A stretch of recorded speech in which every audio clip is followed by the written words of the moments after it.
कि भारत के बाद जो अफगानिस्तान है वो भी पाकिस्तान को आंखें दिखा रहा है। मतलब द पॉइंट इज कि हम ये सुनते रहे हैं कि भारत के साथ आए रोज बॉर्डर्स के ऊपर, लाइन ऑफ कंट्रोल्स के ऊपर जो है हमारी कशीदगी रहती है, फायरिंग रहती है, खिलाफ वर्जियां होती हैं लाइन ऑफ कंट्रोल के ऊपर। लेकिन अब अफगानिस्तान के साथ भी ये सूरत हाल पैदा हो रही है, keeping this thing in mind कि अफगानिस्तान के साथ पाकिस्तान का उस तरह से प्रॉपर बॉर्डर नहीं है जिस तरह पाकिस्तान और भारत का बॉर्डर है। लेकिन इसके बावजूद अफगानिस्तान के साथ हमारी कशीदगी आजकल चल रही है और उसके नतीजे में कल की जो फायरिंग होती है हमारे मेजर अली अकबर चंगेजी साहब को जामे शहादत नोश करना पड़ता है और वो शहीद हो जाते हैं। जी आसपा।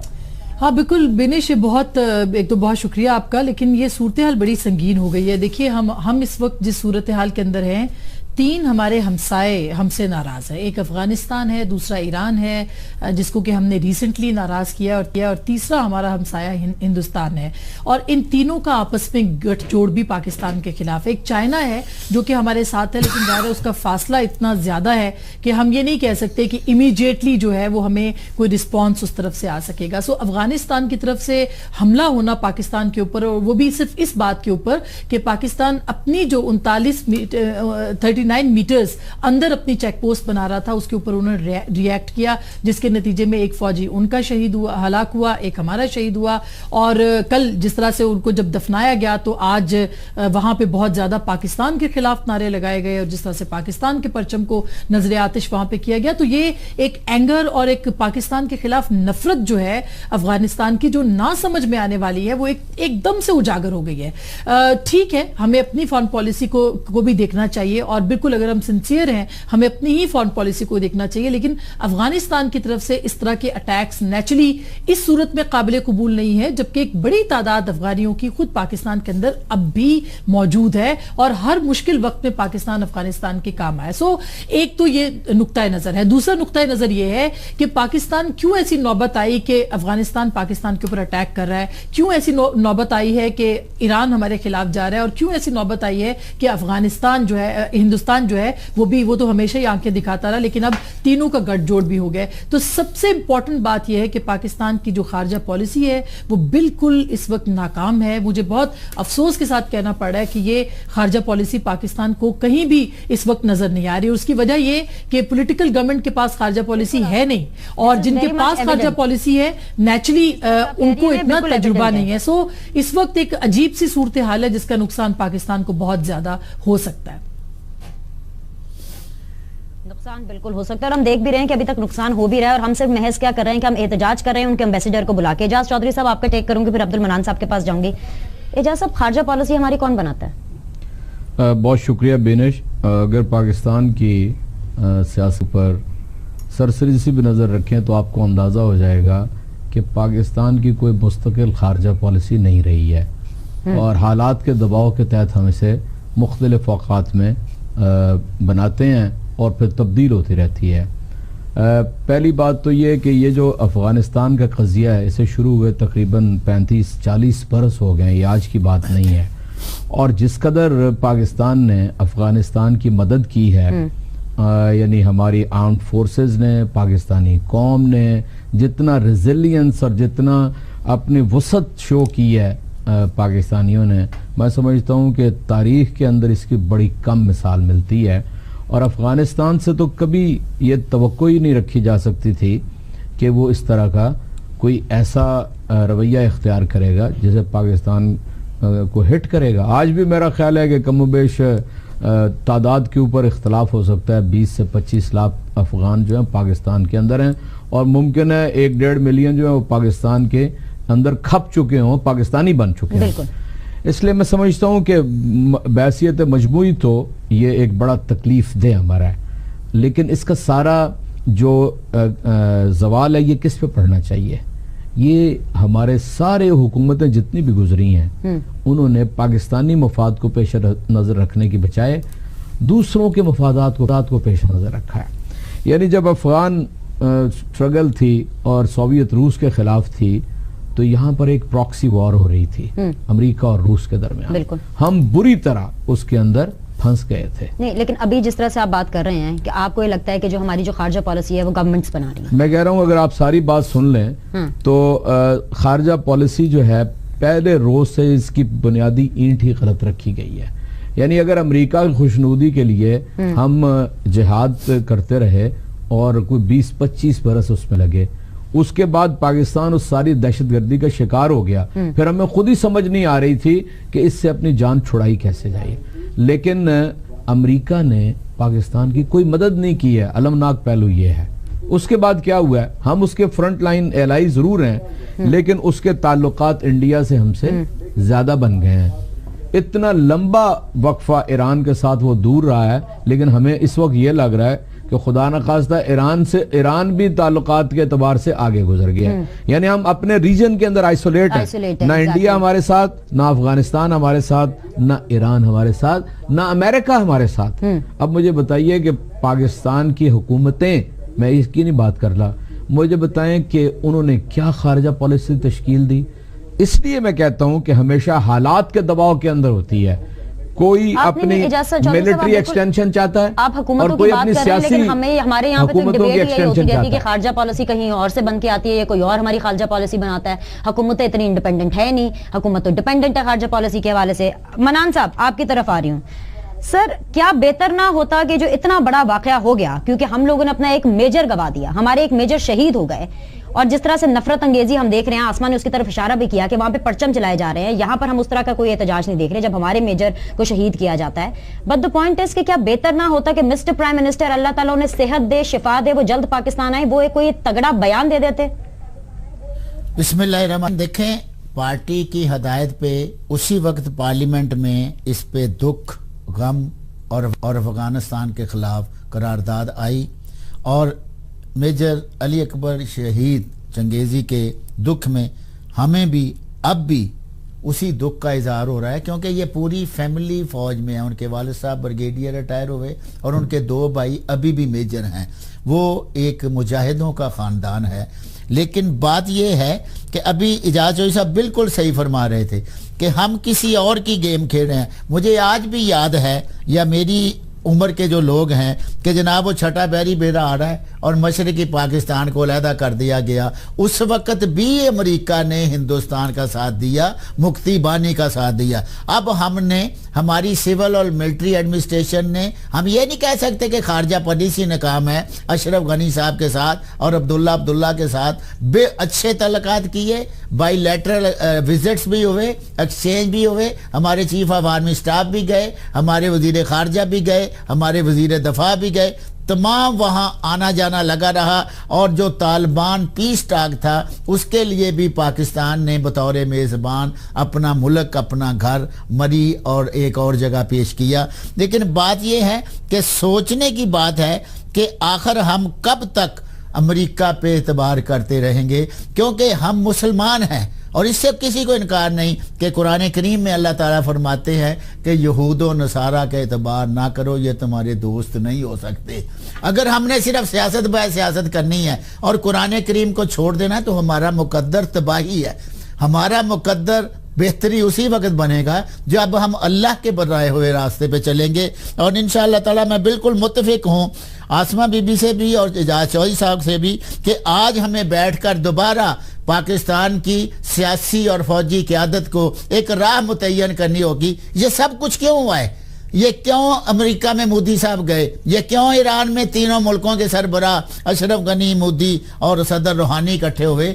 इसलिए कि ये सारा टांटा सी पैक का है, क्योंकि अमेरिकन को पता है, इंडियंस को पता है, ईरानियंस को पता है, अफगानिस्तानियों को पता है कि अगर सी पैक अल्लाह ताला के फजल से जिस रफ्तार पे उस पर काम हो रहा है वो मुकम्मल हो गया, तो वो एशिया की सबसे बड़ी एक किस्म की नहर सवेज होगी। वो इतना बड़ा राब्ता होगा और उसमें से जो आपको रेवेन्यू आएगा पाकिस्तान का, वो आपकी आने वाली नस्लों के लिए, रोजगार के लिए, माशी बेहतरी के लिए होगा। और इसको रोकना है उन्होंने। हमारा मारा जाता है तो उसके बाद झंडे जलाए जाते हैं पाकिस्तान के। अगर यही वाकया भारत की तरफ से हुआ होता, भारत की तरफ से अगर हमारे कोई मेजर या हमारे कोई आर्मी ऑफिसर या हमारे कोई कमांडर या कोई लेफ्टिनेंट शहीद हुए होते, तो आप देखते कि तमाम पॉलिटिकल पार्टी सड़कों पे होती, तमाम रिलीजियस पार्टी सड़कों पे होती और एहतजाज कर रही होती।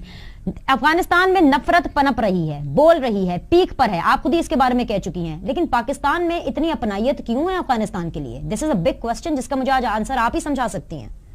मसला यही है जो चौधरी साहब ने भी कहा, मन्नान साहब ने भी, कि हम हमेशा से हमारी फॉरेन पॉलिसी के अंदर फ्लॉज रहे हैं।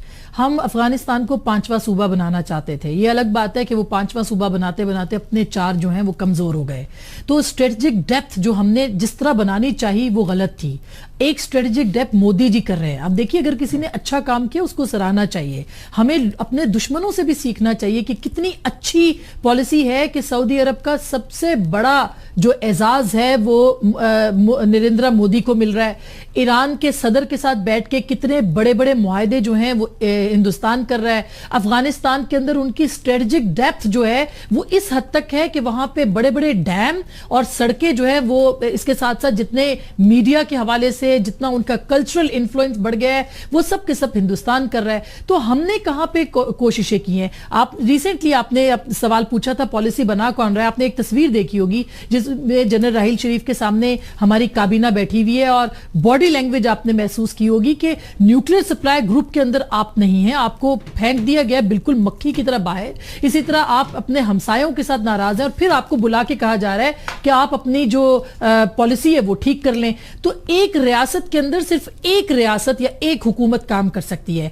एक रियासत के अंदर 2 हुकूमतें काम नहीं कर सकती। अब क्या वजह है कि वजीर आजम बीमार हैं, ज़ाहिर अल्लाह ताला उनको सेहत दे, वो जल्दी पाकिस्तान वापस आए, लेकिन वजीर आजम अपनी बीमारी में मुब्तला है। यहां पे कोई देखने वाला नहीं है, पॉलिसी फॉर्मुलेट करने वाला नहीं है। एक नेशनल सिक्योरिटी कमेटी होती है जो कि डिफेंस कमेटी है कैबिनेट की, उसकी मुलाकात कब कब हुई है और कब कब नहीं हुई है ये सबके सामने। और फिर आर्मी चीफ को वहां पे बुलाना पड़ता है या जाना पड़ता है या पॉलिसी जिनके हाथ में वो ऑर्डर करते हैं कि आप आइए। तो ये बड़ा अफसोसनाक पहलू है पाकिस्तान की इस वक्त फॉरेन पॉलिसी का। देखना यही है। रुबीना खालिद साहिबा ने हमें ज्वाइन किया है। मुझे यहाँ पर एक ब्रेक लेने की इजाजत दीजिए ताकि सेनेटर खालिद साहिबा भी इस डिस्कशन को ज्वाइन करें। आपने बिल्कुल सही निशानदेही की है कि वो जो तस्वीर हमें आती है उसके अंदर बॉडी लैंग्वेज कुछ और हमें बताई जाती है। खारजा पॉलिसी के अंदर डेफिनेटली लूप्स अपनी जगह पे बरकरार हैं और पाकिस्तान वजीर आजम एक तरफ जो अपनी बीमारी से लड़ रहे हैं, अल्लाह ताला उनको शिफा बिल्कुल दे, जल्दी से वो सेहत याब हों, लेकिन उसके साथ साथ हमारे पाकिस्तानी जितने भी हुक्मरान हैं पाकिस्तान में वो सिर्फ पेनामा खेल रहे हैं। TORs के ऊपर बात हो रही है और वो भी बात नहीं बन पा रही है। इसके ऊपर भी हम बात करेंगे। छोटा सा ब्रेक लेते हैं। सेनेटर रुबीना खालिद साहिबा ने हमें ज्वाइन किया, वापस आते हैं, अपनी डिस्कशन को रिज्यूम करेंगे। कीप वॉचिंग आज की सीधी बात। ब्रेक के बाद एक दफा फिर से आप लोग को खुशामदीद कहते हैं। और इस वक्त जिस तरह से मैंने प्रोग्राम के आगाज में अनाउंस कर दिया था, सेनेटर रुबीना खालिद साहिबा ने फाइनली हमें ज्वाइन कर लिया है। थोड़ी सी जरा देर हो गई लेकिन कोई बात नहीं। रुबीना खालिद साहिबा, हम बात कर रहे हैं पाकिस्तान और अफगानिस्तान के बीच में जो कशीदगी चल रही है अपेरेंटली सो कॉल्ड बॉर्डर के ऊपर, क्योंकि वाज़ेह तौर पर तो एक बॉर्डर नहीं है। तो आपका बिल्कुल इसके ऊपर मैं मौक़िफ़ चाहूंगी। बाकी पैनलिस्ट का तो मैंने मौक़िफ़ लिया और हम इसके ऊपर डिस्कशन भी जारी रखे हुए हैं। रुबीना साहिबा, मतलब हमें यह बताया गया ISPR की तरफ से कि 37 मीटर्स जो है विद इन द पाकिस्तान इसका एक गेट लगा हुआ है, विच मीन्स कि अगर ये गोलाबारी हो रही है, अगर ये फायरिंग हो रही है तो it is happening in Pakistan. तो अगर हम ये कहें कि उस गेट की तामीर का भी फड्डा, ये भी आप अपने दिमाग में बात रखिएगा। तो अगर हमारा दुश्मन या अफगानिस्तान जो है वो हमें पाकिस्तान के अंदर ही आके मार रहा है और हम महज सिर्फ उनके एम्बेसडर को बुला के एक एहतजाज कर रहे हैं, वो अलग बात है कि वजीर दिफा साहब जो ख्वाजा आसिफ साहब हैं उन्होंने बाकायदा तौर पर कोई स्टेटमेंट नहीं दी। उनको एक प्रोग्राम में इन्वाइट किया जाता है जियो में, शाज़ेब खानजादा के प्रोग्राम में, वो वहां पर आके अपनी पॉलिसी लाइन एक बताते हैं और वो कह रहे हैं कि अगर हमारा खून बहेगा तो इसका हिसाब देना पड़ेगा, लेकिन हमें ऑफिशियली कुछ नहीं बताया जाता। How do you see this entire situation? ये तो सिचुएशन हाथ से निकलती चली जा रही है, पहले भारत और अब अफगानिस्तान। देखिए बेनश, बड़ी अलार्मिंग सिचुएशन है और ये जो है अगर इन टाइम इसको डिफ्यूज़ करने की कोशिशें नहीं की गई तो ये मामला जो है ये हाथ से निकल भी सकता है, काफ़ी हद तक हाथ से निकला भी हुआ है। और इसकी जिम्मेदार मैं समझती हूँ हमारी नाकाम खारजा पॉलिसी है। अगर है तो पहले तो मैं इस एक उसमें कंफ्यूजन में हूँ कि हमारे पास कोई खारजा पॉलिसी है भी या नहीं है। लेकिन ये देखें कि पिछले दौर हुकूमत में जब भी आप थोड़ा सा जमहूरी कुव्वतें जो हैं वो थोड़ा सा 4 कदम अगर बढ़ती हैं तो ऐसा कुछ वाक़या हो जाता है कि 10 कदम क्या कि उनको 20 कदम पीछे चले जाना पड़ता है। अब ये है कि अगर आप देखें विजुअल्स आपके पास हैं, आप लोग तो मीडिया के लोग हैं, आपको बताने की ज़रूरत नहीं है, वो तस्वीरें भी हमारे पास हैं।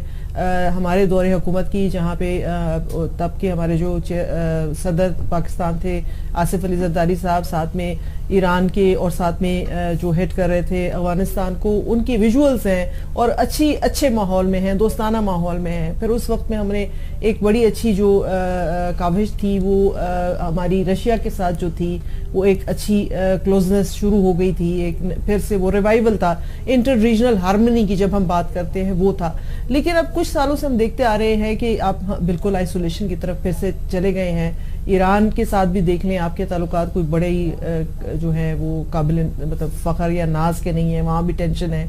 इंडिया के साथ तो चलो वो तो हमारा अजली दुश्मन हम उसको कहते हैं कि वो हमारा हमेशा से दुश्मन रहा है, हमारे उनके नजरियात आपस में नहीं मिलते। लेकिन अगर हम अपने मुस्लिम भाई ममालिक के साथ भी अगर हम सर्वाइव नहीं कर सकते और उनके साथ भी अगर अच्छे रिलेशनशिप्स नहीं रख सकते, तो फिर इसको आप अपनी नाकामी के अलावा और क्या कह सकते हैं। तो जो भी इसकी वजूहात हैं, मेहरबानी करें, मेरे भाई मेरे साथ बैठे, मेरे बड़े काबिल एहतराम में, लेकिन इसको आके पब्लिक में बताएं कि हो क्या रहा है। ये जब तक आपकी अवाम ऑन बोर्ड नहीं होगी, आपकी पार्लियामेंट ऑन बोर्ड नहीं होगी कि हो क्या रहा है, ये जो है क्योंकि खैबर पख्तूनख्वा तो वैसे ही जो है खबरों की जीनत कम ही बनता है, बड़े बड़े वहाँ वाकयात हो जाते हैं लेकिन उसको बहुत कम कवरेज मिलती है, दिखाई जाती है। या रेटिंग का मसला है, मुझे नहीं पता उसका क्या वजह है, भी नहीं है ना तो हम पे जैसे लेकिन अब जो ये इतना बड़ा, अब हमारी जब इस बॉर्डर पे फायरिंग होती है, 2-4 गोलाबारी का जो हमारा रुबीना साहब, मेरे ख्याल से रेटिंग का तो मसला है ही है, लेकिन रेटिंग के मसले से कहीं ज्यादा प्रायोरिटी का मसला है। अब देखिए ना हमारे हुक्मरान, लेकिन जब हमारी मिस्टर प्राइम मिनिस्टर की तरफ से भी एक तगड़ा बयान आ जाता, क्या ही बेहतर होता कि हमारी खारजा पॉलिसी को रिविजिट किया जाता। लेकिन हम बात कर रहे हैं पनामा की, हम बात कर रहे हैं TORs की, और इसी के ऊपर 8वीं बैठक होती है, वो भी बेनतीजा। मैं बिल्कुल इसके ऊपर वापस आऊंगी, लेकिन इजाज से आपसे इस हवाले से मुझे क्वेश्चन करना, जो एक क्वेश्चन पेंडिंग रह गया। आपने कहा 20 लाख अफगान महाजरीन होंगे हमारे पास, 25 लाख अफगान महाजरीन होंगे, चले जी 30 लाख अफगान महाजरीन है। डोंट यू थिंक सो कि इट्स हाई टाइम के PMLN या हमारी गवर्नमेंट या पाकिस्तान अपनी खारजा पॉलिसी को इस हवाले से, अफगानिस्तान के हवाले से रिविजिट करे, वापस भेज दे। भाई आप UN के कहने के ऊपर एक्सटेंड क्यों कर रहे हैं, जो कि जून में खत्म हो गई, वापस भेजें। अफगानिस्तान को पता चले कि जी आटे दाल का भाव भी उनको पता चले, और उनको पता चले कि पाकिस्तान उनके ऊपर क्या फेवर कर रहे हैं। क्या चक्कर क्या है, क्या पैसों का चक्कर है, क्या डोनेशंस का चक्कर है, क्या चक्कर क्या है? देखिए, पहली बात तो यह है कि गुज़श्ता 3 साल से हमारे जो हुकूमत के सरबराह हैं उनका रवैया यह है कि वो ज़ाती दोस्तियाँ भारत के हुक्मरानों से, गल्फ़ के हुक्मरानों से, सऊदी हुक्मरानों से, वो उस तरफ ज़्यादा तवज्जो दे रहे हैं। और आप इस बात को जानती हैं कि हमारा कोई वज़ीर ख़ारजा तो मौजूद नहीं है कुल वक्ती, और खुद प्राइम मिनिस्टर के बाद जी हर ज़ाहिर है इस कोई मुल्क जिस तरह वज़ीर आज़म के बगैर नहीं चल सकता, इसी तरह वज़ीर ख़ारजा के बगैर भी नहीं चल सकता। वो एक वज़ीर ख़ारजा एक फ़र्द नहीं होता, वो पूरा एक अदारा होता है। तो मैं समझता हूँ कि उस तरफ हमारी तवज्जो कतई तौर पे नहीं है कि हम। दूसरा, ये बिल्कुल ठीक कहा जाता है कि CPEC के इस मंसूबे के आगाज़ के साथ ही अमेरिका को भी बहुत तकलीफ़ है, और हम हमसाया मुल्कों को भी ऑन बोर्ड नहीं ले सके। हालांकि हम ले सकते हैं, हमने LNG का जाके वहां से कर लिया है कतर से। हमने क्यों ईरान के साथ अपने ताल्लुकात को इस बुनियाद के ऊपर खराब किया, क्यों हमने वो उनसे गैस हम नहीं ले रहे, वजह क्या है? तो चुनाचे मैं समझता हूँ कि हमें भी बहुत ज्यादा अपनी कमजोरियों की तरफ ख्याल रखना चाहिए। फिर एक टेंशन हमारे मुल्क में हमेशा रहती है, सिविल और मिलिट्री कशाकश रहती है। आजकल तो वैसे ऑपोजिशन की ज्यादा टेंशन है। मेरा ख्याल है, देखिए अपोजिशन, ये जो इंटरनल फ्रंट है ना, इसको फिलहाल अभी भूल जाएं। जब आप बाहर की तरफ देखते हैं तो फिर अपोजिशन, हुकूमत, ये सब चीजें एक ही तरफ, ये मैं आपसे भी कह सब एक ही तरफ से होनी चाहिए। मैं आपसे भी कह सकती हूँ जी, आप इंटरनल चीजों को आप भूल जाएं। बिल्कुल कहें। अब पनामा से आगे, यानी आप पनामा से भी जब आएंगे तो फाइनल करें और आगे निकले। मैं ये नहीं कह रही आप भूल जाएं। मेरा जो आपने मतलब लिया है ना, वो मैं नहीं कहना चाहता। जब एक्सटर्नल फ्रंट पे हम जाएंगे तो हुकूमत के साथ खड़े होंगे, और जो कमी होगी उसका हम निशानदेही कर रहे होंगे। जो आपने ये सवाल किया है ना जी महाजरीन का, इसने पाकिस्तान के कल्चर को तबाह किया, पाकिस्तान की रवायात को ख़राब किया। जितनी दहशत गर्दी